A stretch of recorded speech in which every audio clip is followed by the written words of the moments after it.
Hello, and welcome to the final batch of Kaldheim spoilers and what I, a through and through historic player, think their impact, if any, they might have on the historic format. Of course, for me it's best of three, but I suppose the same could be loosely applied to best of one. But again, I look at things through a best of three format. However, I'm not oblivious to other formats. Mainly, if I think a card's an okay, draft card, I'm not blind. I'll see that. And I want to start getting into Commander, so certain cards that scream Commander, I might mention them here and there. And we'll be giving ratings on like a little 5-star kind of rating system. If you've watched the other videos that I've done that are kind of review, spoiler, analysis videos, it's the same where 1 is not that great or a teaching card, and 5 is absolute ball busting great, gangbusters, the works, all that. Of course, there's no hard and fast rule of what is a 1, what is a 5, and anywhere in between. I'm just kind of doing these things on my own. Now, with all that preamble out of the way, I will again attempt to do this. Also, there are certain, in the last little note before we really get started, they have released some of the alternate art versions of cards, which might muddy up this list, so I do apologize if there are repeats. I'll try and avoid because for instance, I believe the last one is the Phyrexian art version of the Vorinclex card, is one that was spoiled but is on the spoiler list. I'll do what I can to use my memory to sort these out, and if they are, I'll try and briefly touch on them and not rehash the same thing or the same things, the same points too many times. Okay, now we have all the preamble crap out of the way. Now, first card, Demonic Gifts. God, I hope I don't click on things. Demonic Gifts is a 1 and a black for... Oh, this is a reprint. For a 1 and a black for an instant where, until end of turn, target creature gets +2/+0 and gains. When this creature dies, return it to the battlefield under its owner's control. These cards almost never ever see play. They are pretty good teaching tools, and it kind of shows the reanimation side of black. It's a 1 out of 5. It's solid.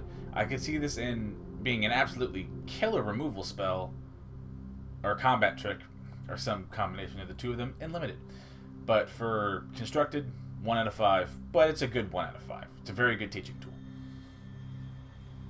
Next is Skull Raid, 3 and a black for sorcery. Target opponent discards 2 cards. If fewer than 2 cards were discarded this way, you draw cards equal to the difference. Huh. That's not bad. And it has a foretell for 1 and a black. I mean, paying 4 to make someone discard 2 is not the worst. Also, this is gonna go great in some mono blacky or some Rakdos-y hand hate deck. It might see fringe play in some budget versions of black control decks.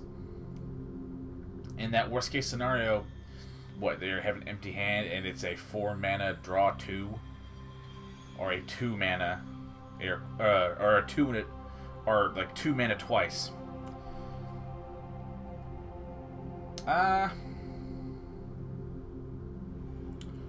We'll give this a flimsy 3.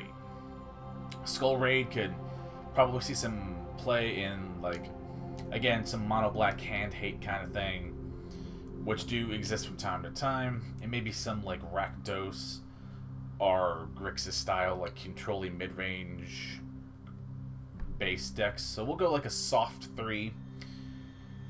Or 3 stars, however you want to word it. Next is Dream Devourer. 1 in the black for a 0/2 Demon Cleric. Each non-land card in your hand without foretell has foretell. Its foretell cost is equal to its mana cost reduced by 2, and then it explains that you can pay 2 to bank a card in exile, basically, to cast it for its foretell cost. That's It's not bad. You would never, ever, ever run this in like in a demon or cleric. So those are for theme. That's more for flavor wins, really. It's a good card. I don't think it's gonna... I mean, if Foretell takes off, it'll be really good. But I'll give this like a 2 out of 5. It's nice, like... Maybe you're running some kind of combo deck, and you run black, like that, maybe that Kethis kind of combo deck, and that already naturally runs black. Or hell, you might even splash a color that doesn't have it to, say, foretell your combo pieces to keep them safe from, like, hand hate cards or your look through your deck kind of, I don't know what you call those effects. But yeah, that, like, basically remove every copy effect kind of cards. So it's good against that. So maybe, like, yeah, like a 2 out of 5. I can see it seeing good play in, like, combo decks that either run black or want to splash for black as a way to protect combo pieces. And maybe if Foretell takes off. But yeah, Dream Devourer, 2 stars. Oh, it's the full art version of Dream Devourer, so we're not going to go over that one again.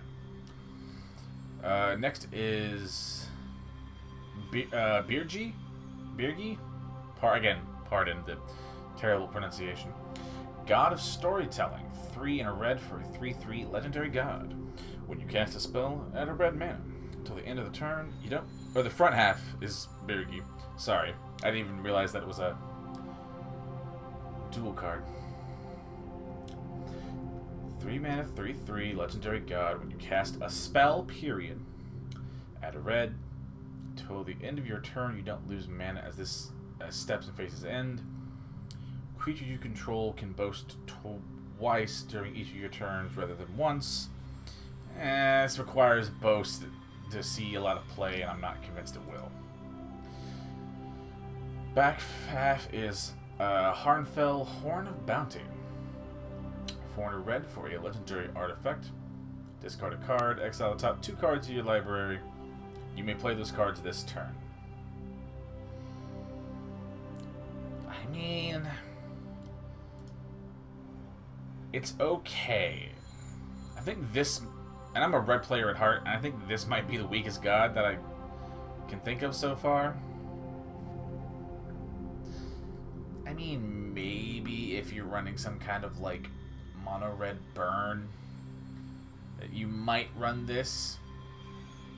The boast, I don't think will be terribly useful in constructed, in historic, but maybe that the first block of text of adding a red for each spell you cast, you know, playing your, like, Steamkin and your Thermo Alchemist, and then you, like, play a bunch of shocks and, like, spectacled lightning bolt.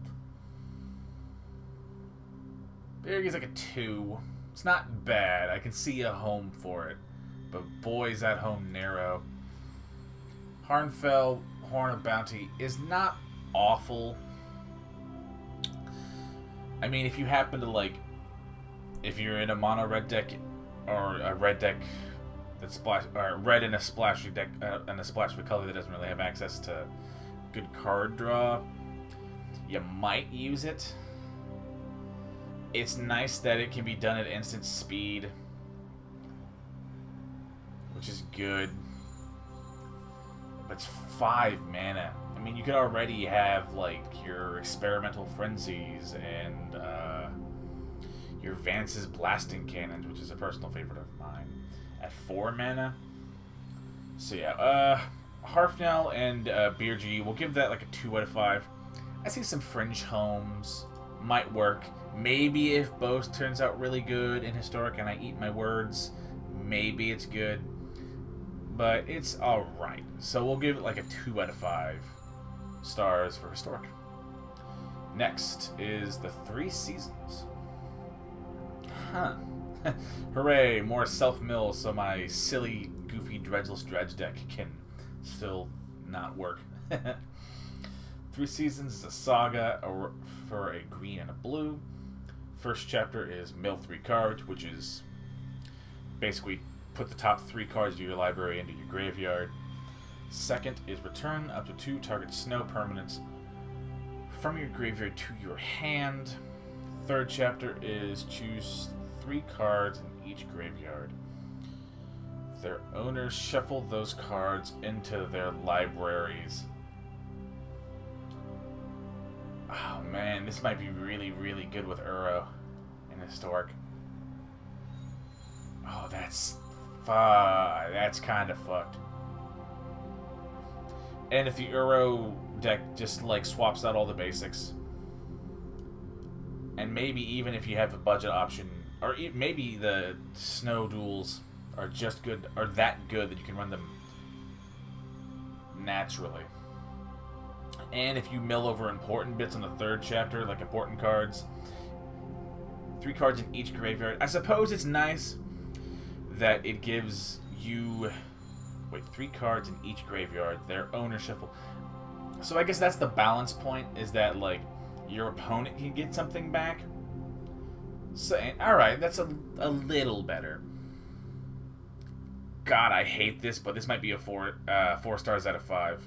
In your Simic based Uro, like usually played as like a Sultai deck, I can see this card being fucking insanely popular. It's so good. It's exactly what a Simic-based control deck wants to do.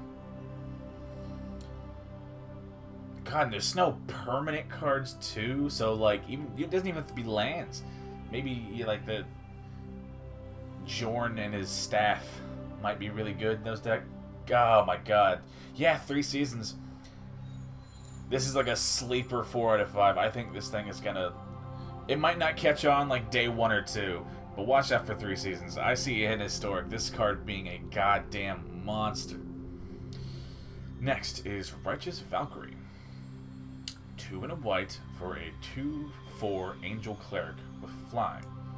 Whenever another Angel or Cleric enters the battlefield under your control, you gain life equal to that creature's toughness. As long as you have 7 or more life than your... At least 7 life more than your starting total, creatures you control get +2/+2.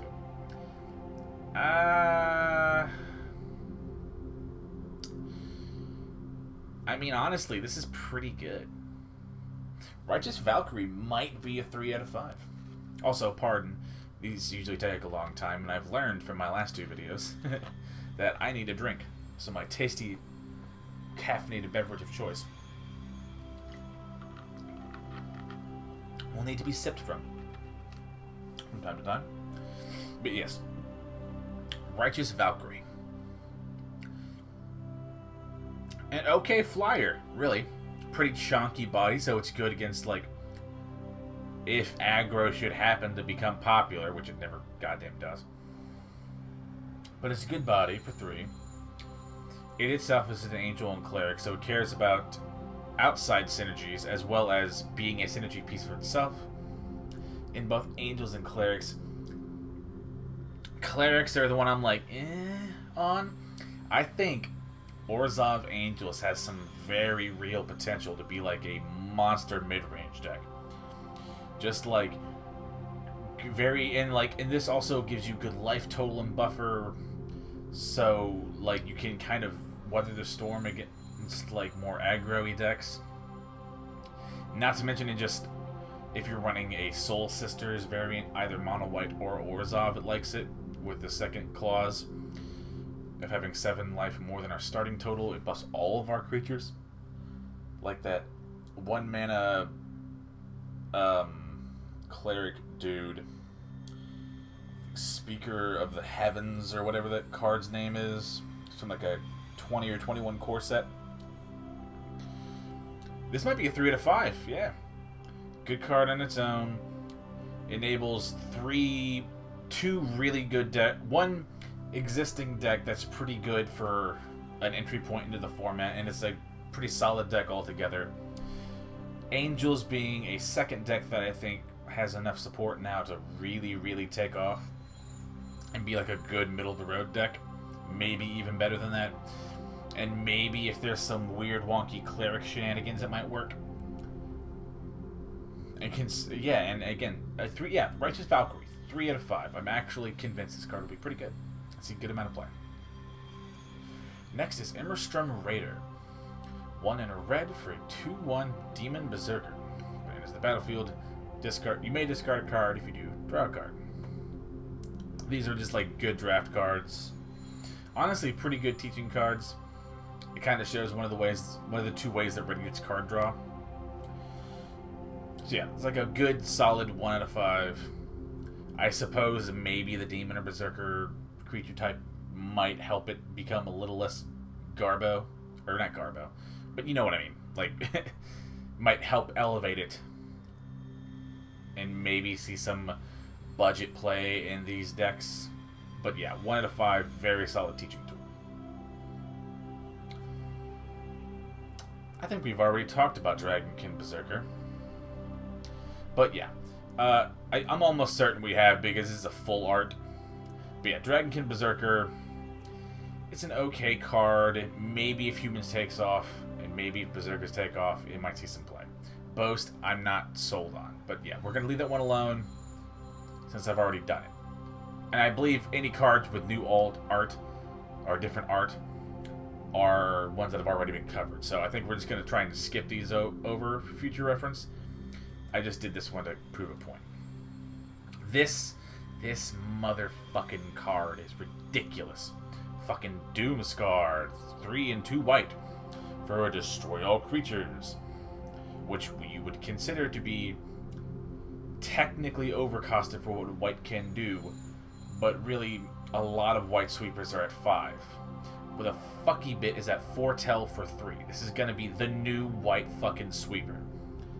God, Wizards does not like the fact that aggro exists. It's so fucking irritating. This is honestly, it's a 5 out of 5 card. It's literally going to be the de facto thing you run. You never run any other sweeper. You run 4 of this card every single time. And if you happen to get some foretell love in there too, it's just going to make it somehow even more annoying. Fuck, I hate this card. 5 out of 5. God, it annoys me to no goddamn end. Yeah, 5 out of 5. Doomscar, the worst. Next, Icebind Pillar. 2 and a blue for a snow artifact. For 1 snow and tapping the pillar, you can tap an artifact or creature. These are fine. They're good, like, in draft. The little bits of draft I do, very rarely. But I know it's like, if you're running a blue deck in draft and you are running like some Snow Matters theme, you'll probably put it in there to help like get rid of problem stuff. In Constructed Historic, however, I think this card will only be as good as Snow is, and even then, boy, are these things iffy. These tapping down things are like, they never see play. So we're gonna give this like the flimsiest 2 out of 5 stars imaginable, in that this thing lives or dies with Snow. You never run it in anything else ever, and even then, its uses are very, very, very limited. So yeah, it's like the weakest 2 out of 5 stars. It's probably a 1 out of 5. Because it's a good teaching tool for showing what Snow artifact or Snow can do, and kind of how it works. So like again, a 2 asterisk out of 5 stars for Icebind Pillar.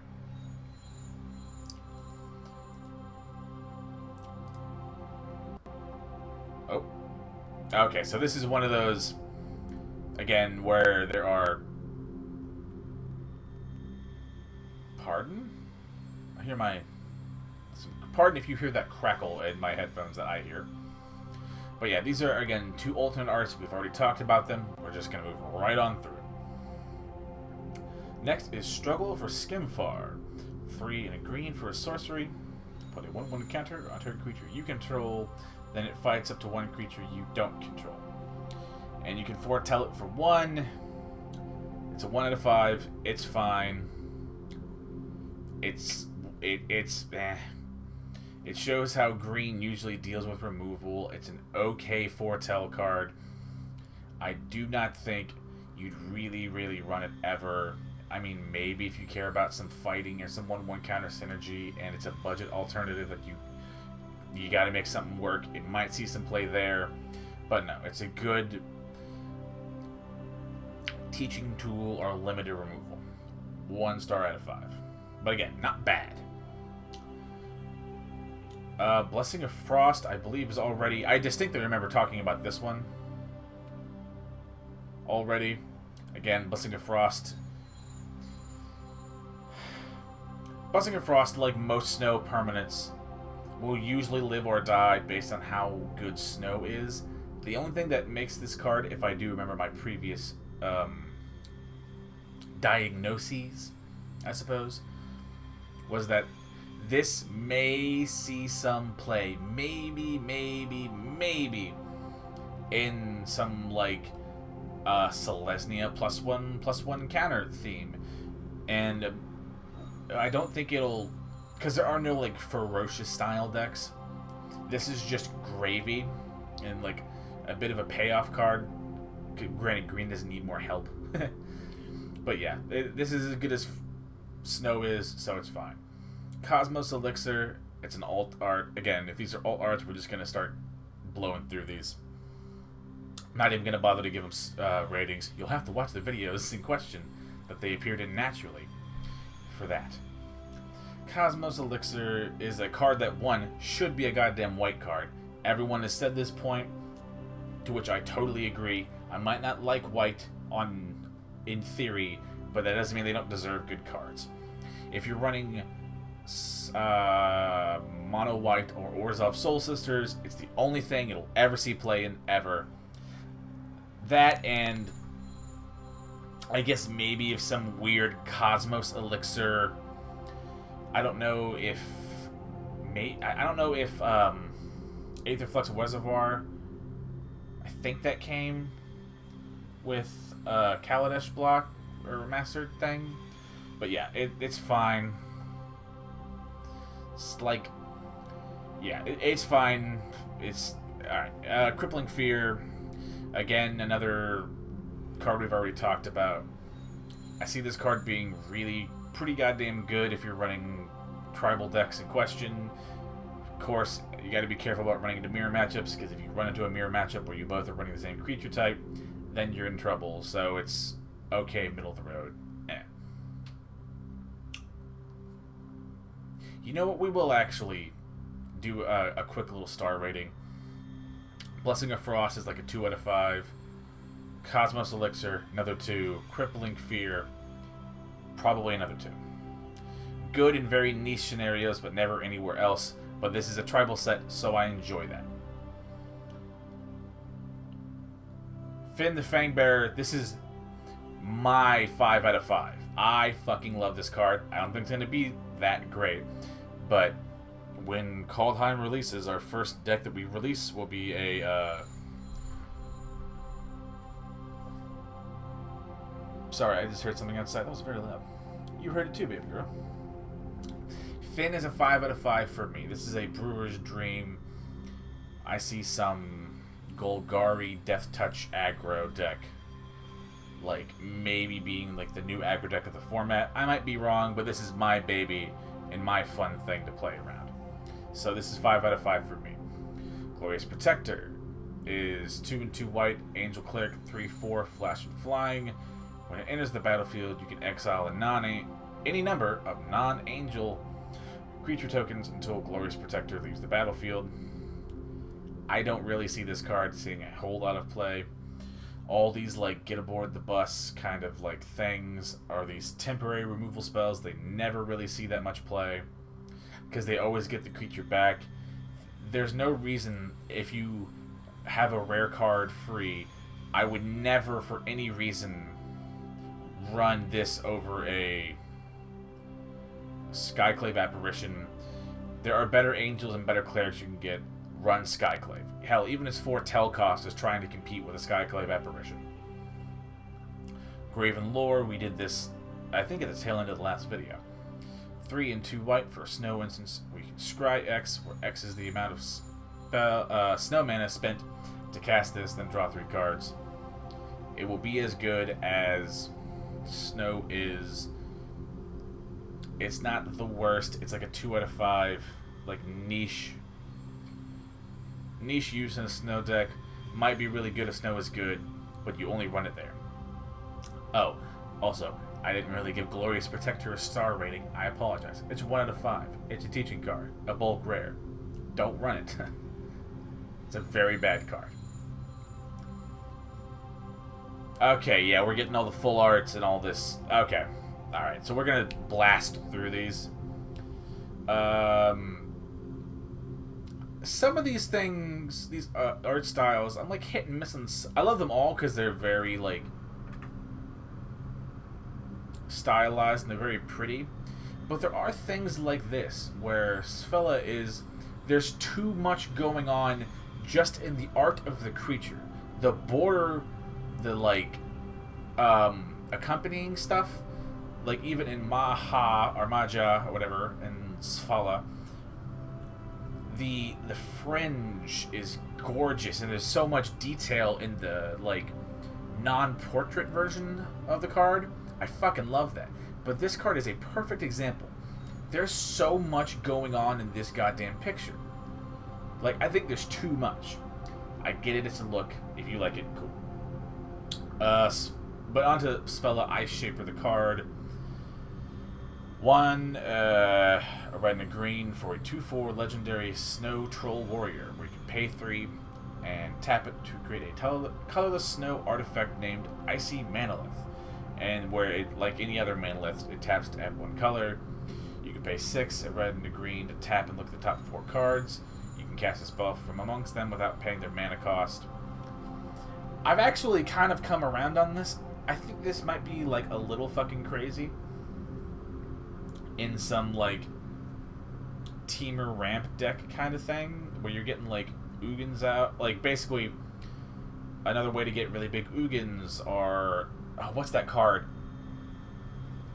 You might get some weird, like, kind of combo mix of, like, maybe you run Snow to get this, or maybe you run some Aetherflux, not Reservoir, sorry, Aetherworks Marvel. Like, maybe this will either fit into that Marvel Ugin deck, maybe, or maybe there'll be a Snow variant of it that comes up, kind of looking to do the same thing. I think I might have... I don't remember what my last rating in this card was. It was okay. But as I've kind of... My opinion has evolved on this. I'm actually going to give Sfala Ice Shaper like a 3 out of 5. It kind of tickles the Brewers thing. The Brewers... brain in me. So 3 out of 5. Maha, Guard Protector is 2 green and 2 white for a legendary human warrior. It's 2/3. Other creatures you control get +1/+1. And Landfall, make a 1/1 white human warrior. Might see some play, maybe in some Abzan humans deck, possibly. You might run it in some Legendary Matters Abzan kind of deck also.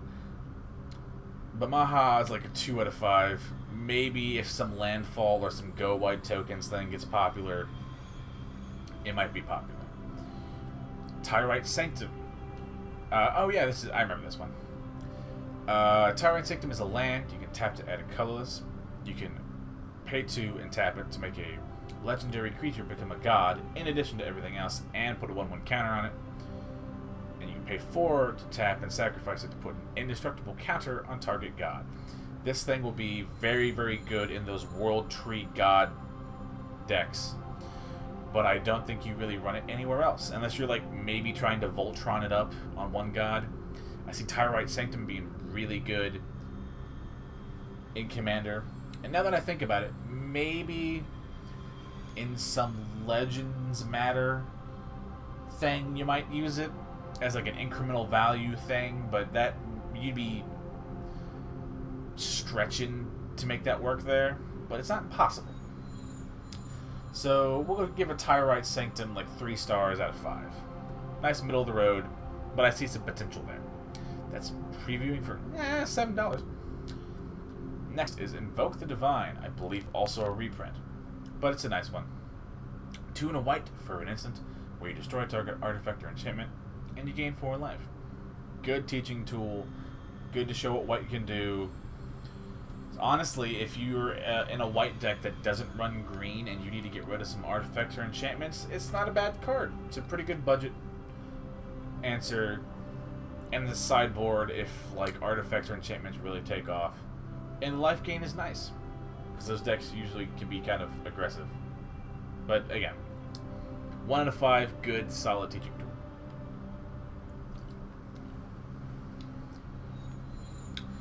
Next is Way Down. This one I think is new. 1 black for sorcery. As an additional cost to cast the spell, exile a creature card from your graveyard. Target creature gets -3/-3 until end of turn. Way Down. I don't really see that seeing a whole lot of play. The only time you ever very rarely see like a minus X spell, whatever the X might be, is that Erebos' Intervention, and then I guess red spells if you have a Soul Scar Mage. I mean, it's nice that it's cheap, but like there are red. It is fighting for other removal in the format already, doing similar things. That Saproling guy, Maker dude, is one that doesn't see play. That Vampire Fang, whatever that fucking thing's called, where it's -2/2 and you get 2 life. There are a buttload of effects that are at the same mana cost, even in black, that you're fighting to do this. So I don't see it seeing a whole lot of play. Probably a 1 out of 5. I see it being very good limited removal, but yeah, I don't think you would ever run it. Really, if you had a chance to run something else, you would never choose to run Way Down. So it's like a 1 out of 5. Good teaching card, good removal unlimited. Probably will never see the light of day. Next is Orvar the Allform. 3 and a blue for a legendary shapeshifter, which is Changeling. Which is, again, in case you happen to find this video first, a Changeling is all creature types at all times, both when it's in play, when it's in your hand, when it's in your yard, when it's in your deck. It is, what do they call it?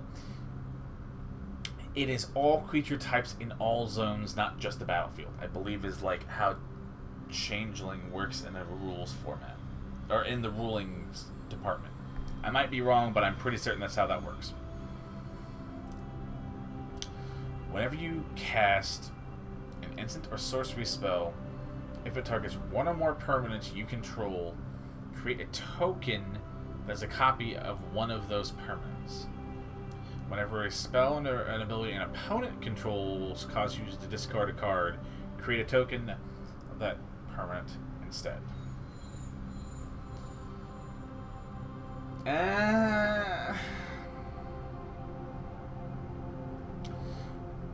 Maybe there's some weird combo shenaniganery that I'm not thinking of in my head that it might see some play with. Maybe if discard's really good, you might make it. But okay, so if discard's really good, this card might see sideboard play. Oh, this card. Hang on. Whenever a spell and ability an opponent controls causes you to discard this card, create a token that's a copy of target permanent. Nullhide Ferox literally never sees play unless you're like trying to like meme squeeze that in.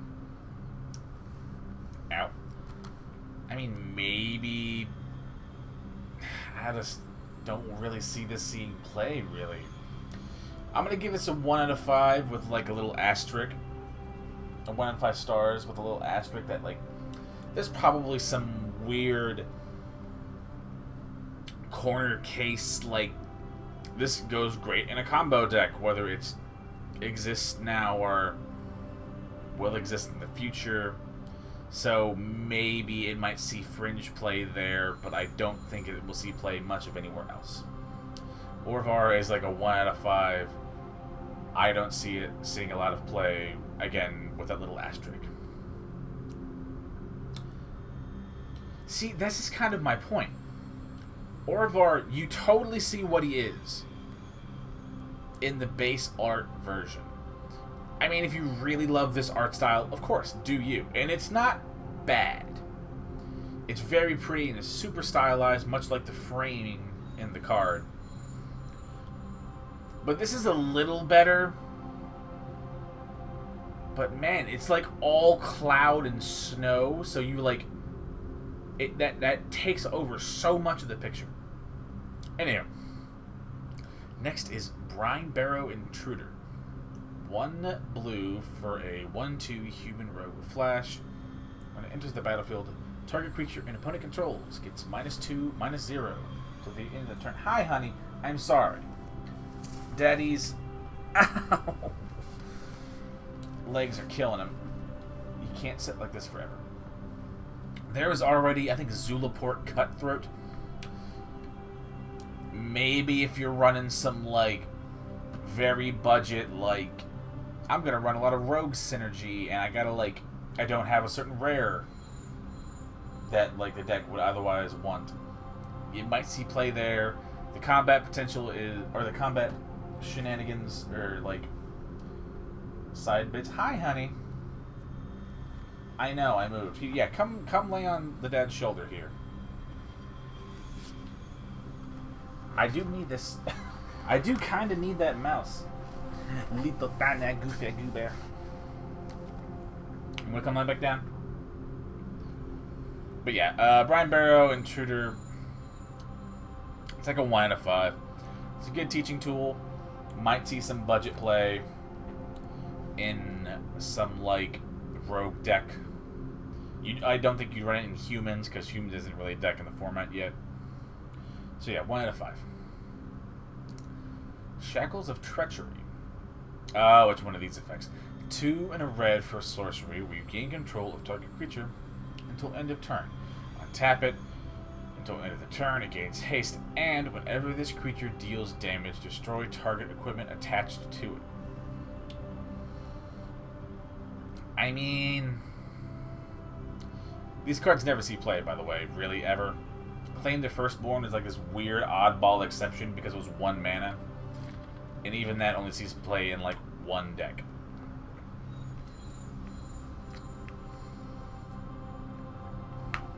I mean, I get it's the 1 out of 5, by the way. It's a good teaching tool. Might come in some pre-con deck that you can hopefully redeem on Arena. God, I hope they still do that. But outside of draft, there's like a braid that can kill probably both the creature you're trying to kill and the equipment that you're trying to get rid of. And red has artifact removal. It's the color of Shatter. So this is like a 1 out of 5. I don't see this seeing anywhere, any play outside of like new decks or new players. It's a 1 out of 5. It's a teaching tool.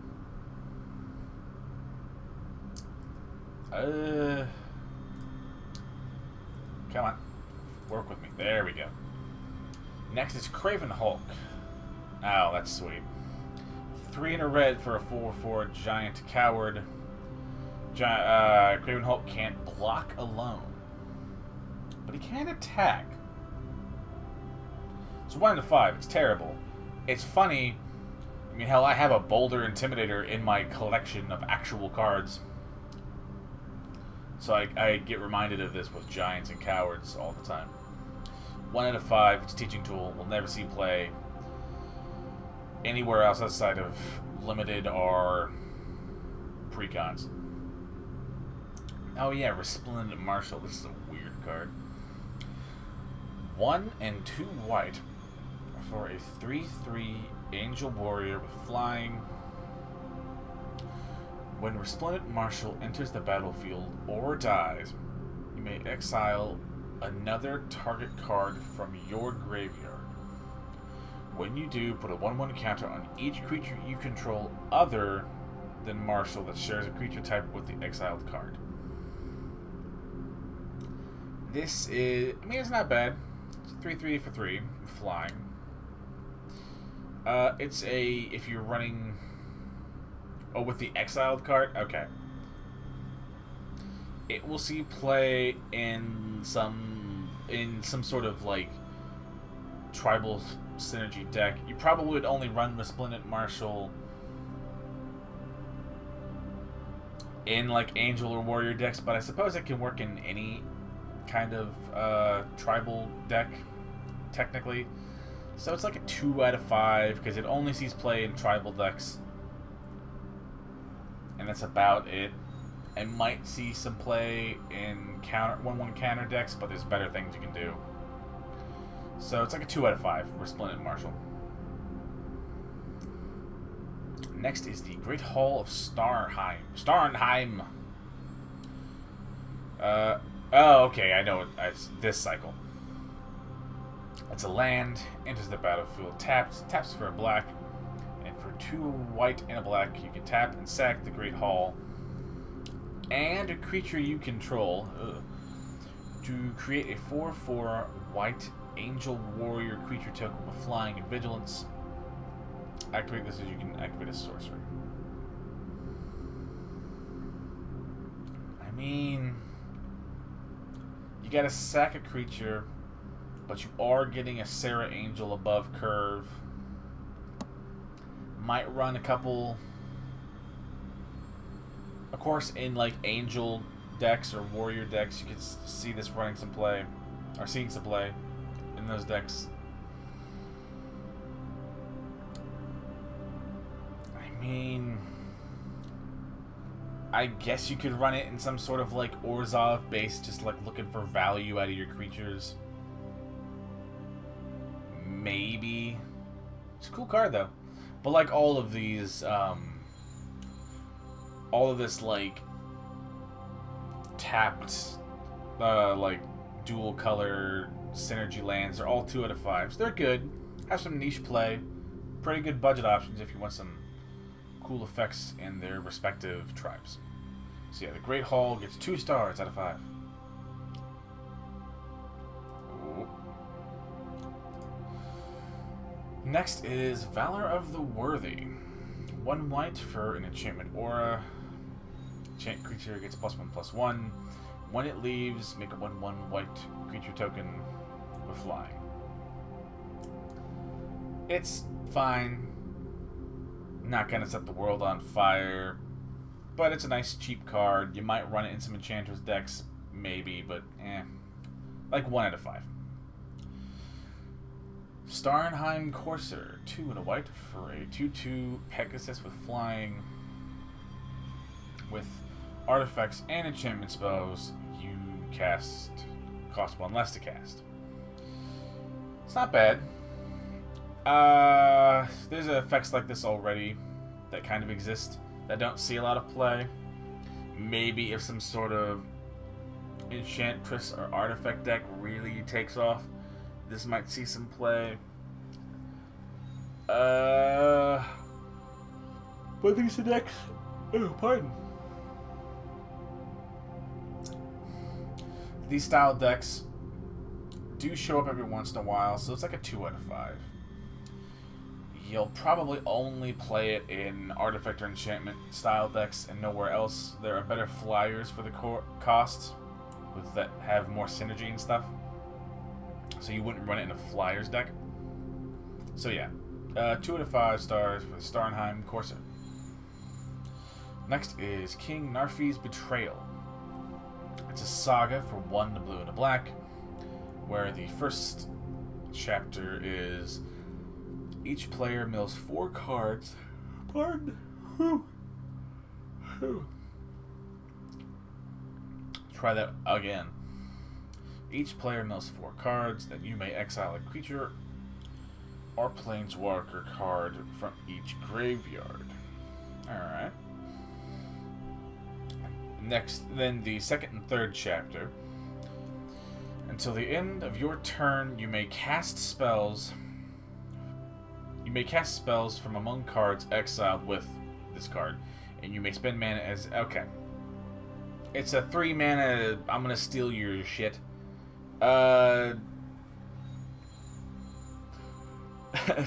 Some sort of Dimir thieving deck might exist. There already is a couple cards here and there that like play to this theme in your Hostage Taker and your whatever that Ravnican 3-drop Spectre-y dude is. And it might be another thing, or like the bit of synergy that like that deck needs to take form. Although it could be good in just like some control decks, really. It may be in some sort of like, again, Sultai mid-range deck might want to run it, since it mills both people, and in those decks you don't mind milling your own yard. Especially since you can cast it later on. King Narfi's Betrayal might actually be a 3 out of 5.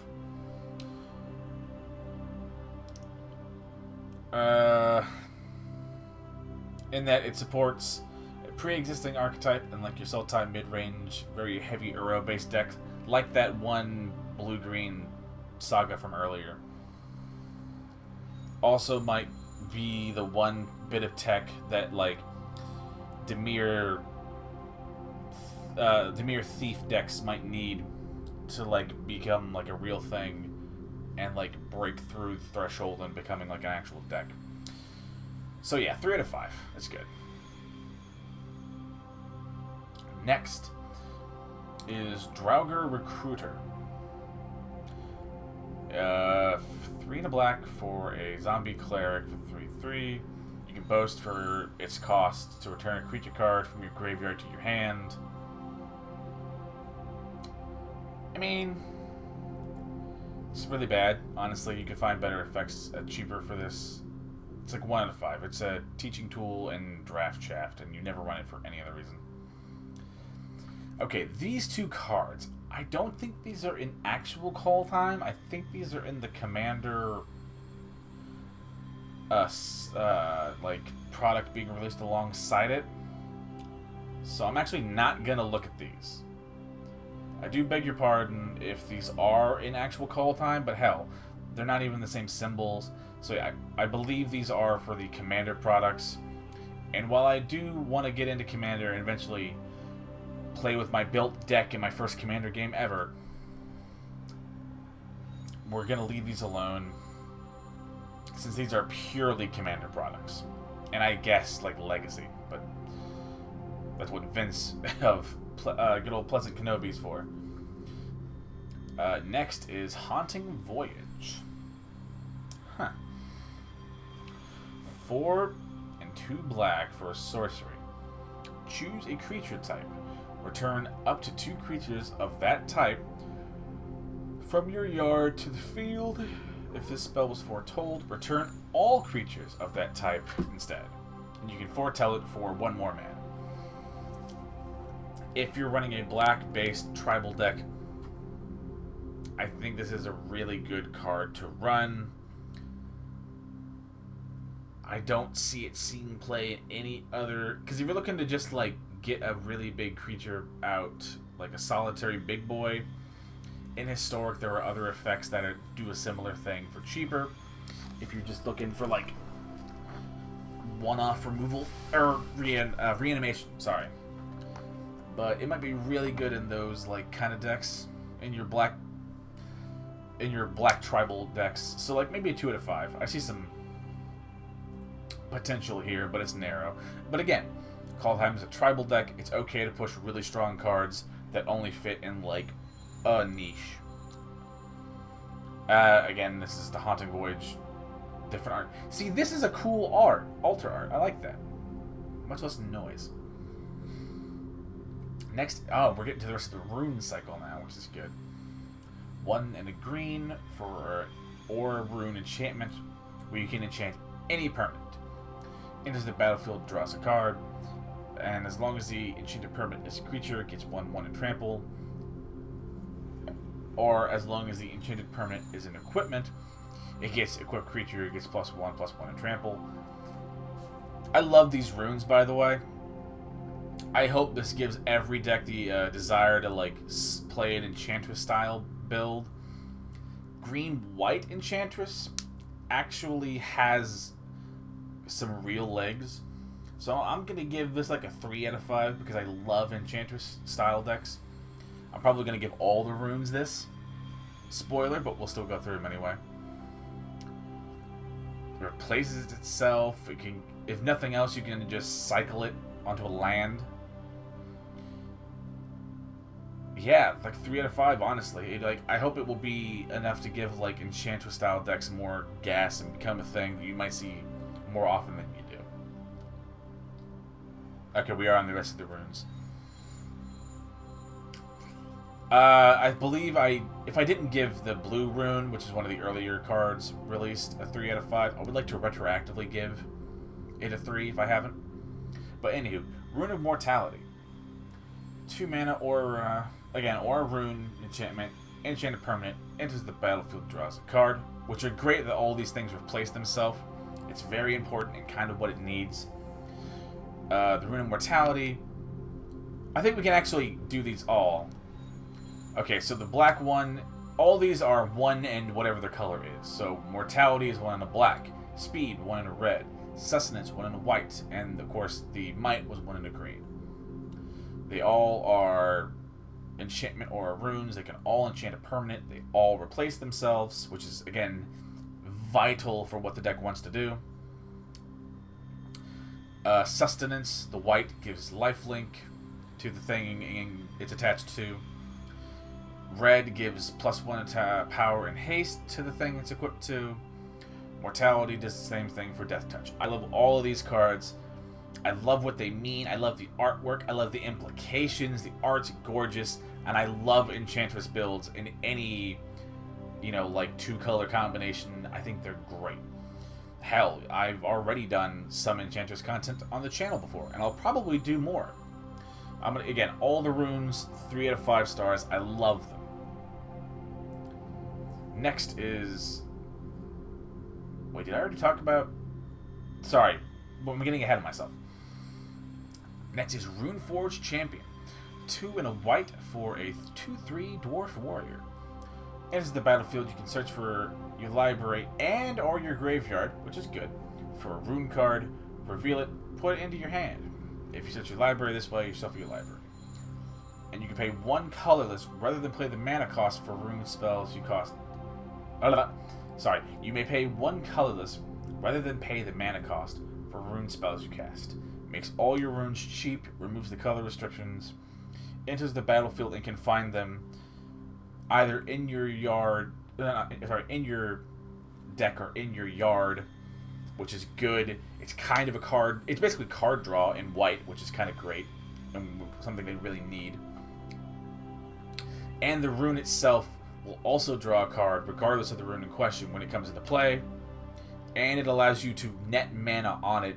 This is kind of low-key a little bit what white sort of needs. I mean, it's a little niche in like how it's being executed, but I enjoy that it's a thing. It literally might be like another, like, if I get it, a new like staple in my Enchantress style builds that are based white and something else. Again, I'm gonna give Runeforge Champion a 3 out of 5. It's just rune synergy. It's sort of it's like weird kind of ramp and weird kind of draw. More like a tutor, but we're gonna count that as a draw. And it has like weird ramp in white, which is both things the color lacks.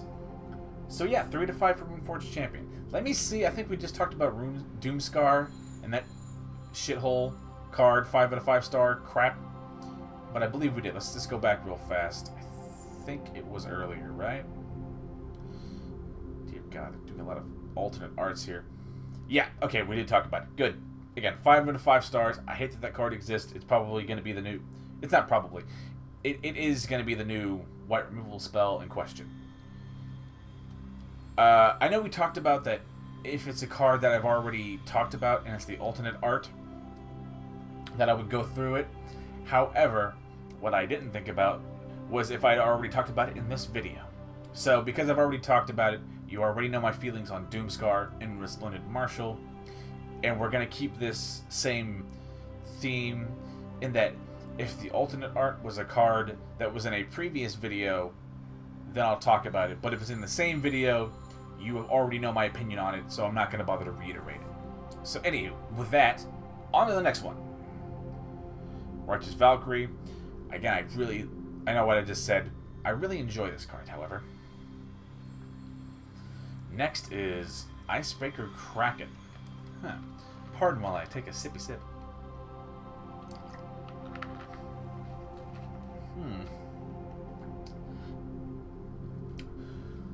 Icebreaker Kraken. Dear God. 10 and 2 white for a snow creature Kraken. So if you want to run your sea creature tribal deck in Commander, which I love that deck in paper, or in theory, I love that deck and it's interesting. So there's that. It's an 8/8, but he has no evasive abilities. This spell costs 1 less to cast for each snow land you control. So it's blue that has ramp, in that it makes your snow lands basically, at least solely for the case of the Icebreaker here, tap for 2, more or less. Which is nice. Might be really... I see some play. When Icebreaker Kraken enters the battlefield, artifacts and creatures target opponent controls don't untap during that player's next untap step. That's okay. You know, an Icy Breath on an opponent's board is nice, but it doesn't tap them if they aren't tapped. So that only does as much damage as they have pre-existing tapped things. So that's a little weird. You can return 3 snowlands you control to their owner's hand to return it to its... Alright, I mean... Okay, it has a air quote evasion. It's not really evasion. It has like a defensive capability, but it doesn't have like an evasibility of its own. This is another one of those cards that it will be as good as snow is good, but you never run it anywhere else. And even then, I don't see you running more than like 1 or 2 Icebreaker Krakens. So again, I'm going to give this a 2 out of 5. Only as good as snow will be.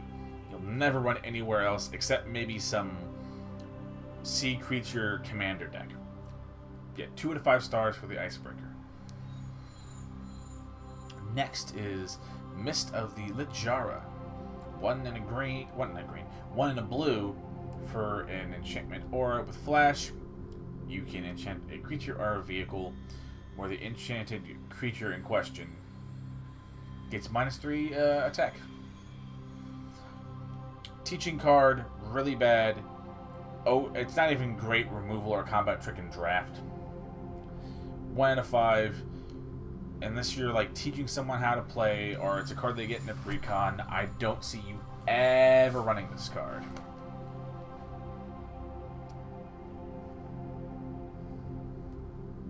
Huh.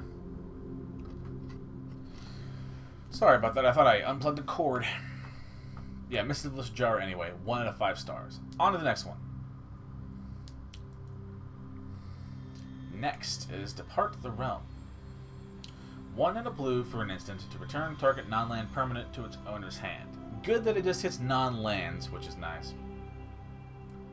And it can target your own thing, and you can foretell it. You can foretell it for 1 blue. It's fine. you don't see a whole lot of bounce spells played in the format. The only one that you really do ever pretty reliably see play, at least anecdotally, of course, as is the case with all of these. The only like type of bounce effects you really see is the Brazen Borrower's Adventure, and even then, that's like pretty rare. But maybe if Foretell turns out being a pretty good mechanic, you might play it. And you might run it alongside a Brazen Borrower because you can bounce your own thing, like a Brazen Borrower. Where a Brazen Borrower can only hit non-lands and opponent controls. So yeah, it's like a 1 out of 5, but it's good. Good, solid, might even see some play, but it's a good teaching card. Next is Mistwalker. Oh. There we go. That was the track changing on the music, I apologize. Anywho, back to Mistwalker. 2 and a blue for a 1/4 flying changeling, where you can pay 1 in a blue to give it +1 power, -1 toughness. I don't see this really ever seeing play ever. These type of things are okay and limited, as I understand them, to help close out a game with a relatively, you know, like harmless-looking creature. But these effects never see play in Historic Constructed. So like, it's a 1 out of 5. It's a teaching tool or like draft filler. Vengeful Reaper is 3 in a red for an Angel Cleric with Flying, Death Touch, and Haste and you can foretell it for 2. Boy, this is going to be very loud.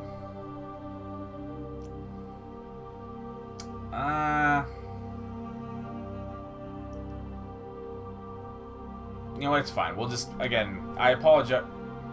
Fuck, this is really loud. Okay, I have to break immersion here for a second, so... Shield dries. Very loud. I love Mass Effect, but goddamn, that's loud. Sorry, back to the immersion. We're fine. No one tell. Everything's fine. Besides, I'm not making money on this anyway. Next is... yes, Bind the Monster. 1 blue for an enchantment aura where you enchant a creature. When it enters the battlefield, tap the enchanted creature and it deals damage to you equal to its power. And it doesn't untap during its controller's untap step. These are 1 out of 5. They're teaching tools and okay draft removal. But these type of capture sphere style effects never ever see play ever. 1 out of 5, easily moving on. I remember this sickle too. Next is Elven Bow for 1 green mana. When Elven Bow enters the battlefield, you can pay 2 colorless or 2 generic.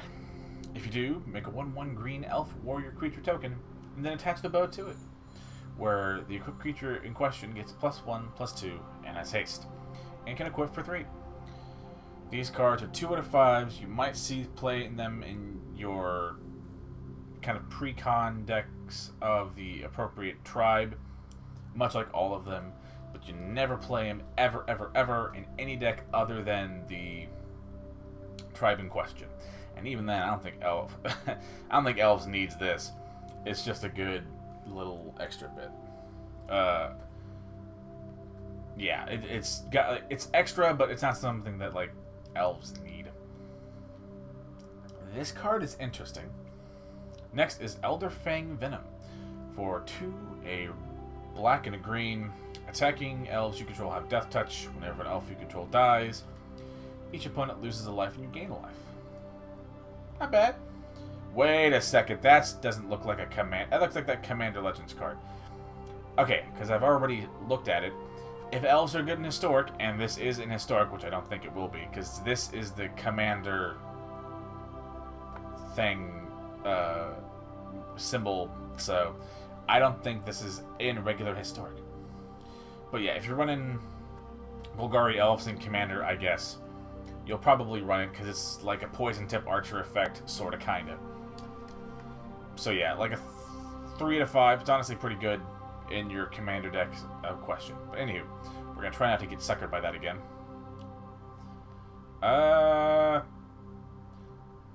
we only doing commander cards now? Maybe this is gonna be over quicker than I thought. Yeah, this... Again, I do apologize if these things are in the set later on. I'll eat my words, and I might, like, make a comment and, like, pin it myself, explaining that, you know, that I didn't think that these would be in the set. But I'm pretty certain that these are the Commander products that don't come with actual Kaldheim. These are, like, the Kaldheim Commander cards. So, we're just going to go through these. Again, Commander, Commander, Commander... Commander, Commander, Commander. Stoic Farmer. I know what I just said, but this is good in that it's like a form of ramp for white, which is good. They need it. Anywho, Commander, Commander, Commander. And that's it. Wow, this one was actually pretty